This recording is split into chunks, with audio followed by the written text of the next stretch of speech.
Guys, welcome back. So in the last video we saw how we use ngFor structural directive with HTML element. So for HTML we will use star ngFor. Now in this video we'll see how we'll use ngFor structural directive with Angular template, that is ng template. So let's directly go to the example. So we'll take the same two data, that is collection of fruits, which is collection of strings, and collection of cars, this collection of object, the same example which we had taken in the previous video. Okay, so first we'll see how we display collection of fruits. So we are not using HTML element div here, we'll use Angular template, ng template. Okay, when you're using ng template, the syntax of ngFor is a bit different, so please observe.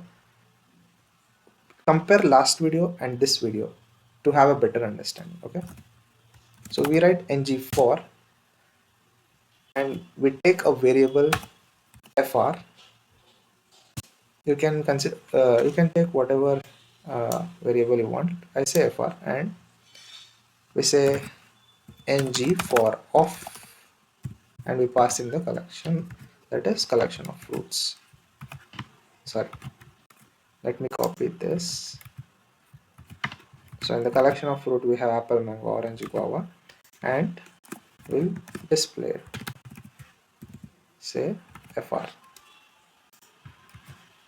So just to give a summary, I am passing the collection of fruits and to ngForOf, and I've used ngFor, and I've taken the variable as fr, let fr. So and in the here I'm passing collection of fruits and I'm displaying it over here. Let me see what it has displayed for me. See, you have apple, mango, orange, and guava, right? This is how you display it with ng template. Also, the second, if you have to see the second example, that is collection of cars. Let us take collection of cars now. Ng template. Okay, let's say ngFor let car ngForOf, and I pass in the collection of cars. What should you get? That you already know. If I say car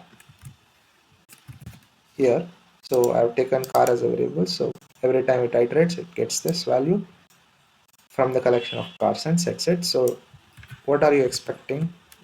You expect objects, right? There are two objects in the array, so it is being displayed,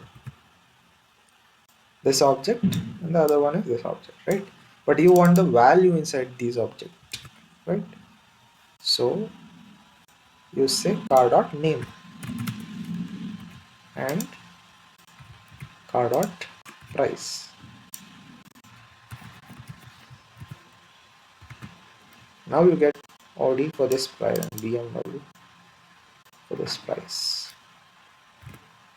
So last video we saw how to use ngFor with HTML element div, but in this video we are seeing how to use ngFor with Angular element ng template. So there is a little bit different in the syntax you need to check, so please compare last video and this video. I hope you have understood. Thank you.